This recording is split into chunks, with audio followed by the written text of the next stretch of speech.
संकल्प यात्रा लेकर सागर पहुंचे दामोदर यादव। 15 मार्च को 1 लाख लोगों के साथ ग्वालियर में अंबेडकर प्रतिमा स्थापना का ऐलान।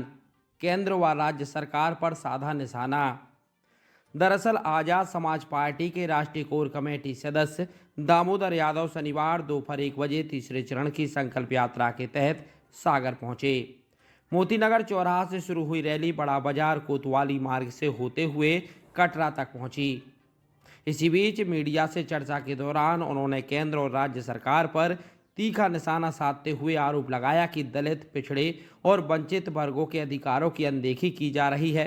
साथ ही उन्होंने कहा कि ग्वालियर हाईकोर्ट परिसर में डॉक्टर भीमराव अंबेडकर की प्रतिमा स्थापित कराने के उद्देश्य से संकल्प यात्रा नागपुर से शुरू की गई थी, जिसका तीसरा चरण सागर से आरंभ हुआ है। दामोदर यादव ने घोषणा की कि 15 मार्च को काशीराम जी की जयंती पर 1 लाख लोगों के साथ ग्वालियर पहुंचकर बाबा साहेब अंबेडकर की प्रतिमा स्थापित की जाएगी। उन्होंने यूजीसी लागू कराने की मांग दोहराते हुए कहा कि आंदोलन तब तक जारी रहेगा जब तक मांग पूरी नहीं होती। उन्होंने बताया कि आगामी 3 दिनों तक वे बुंदेलखंड क्षेत्र के विभिन्न जिलों का दौरा कर जन समर्थन जुटाएंगे। देखिए, संकल्प यात्रा हम लोगों ने नागपुर की दीक्षा भूमि से शुरू की है। ग्वालियर हाईकोर्ट परिसर में बाबा साहब अम्बेडकर की स्टेच्यू लगवाने के उद्देश्य से और यूजीसी बिल लागू कराना है। पिछड़े, दलित, शोषित, वंचित वर्ग के जो लोग हैं उन पर अन्याय अत्याचार करने का काम केंद्र और प्रदेश की सरकारें कर रही हैं।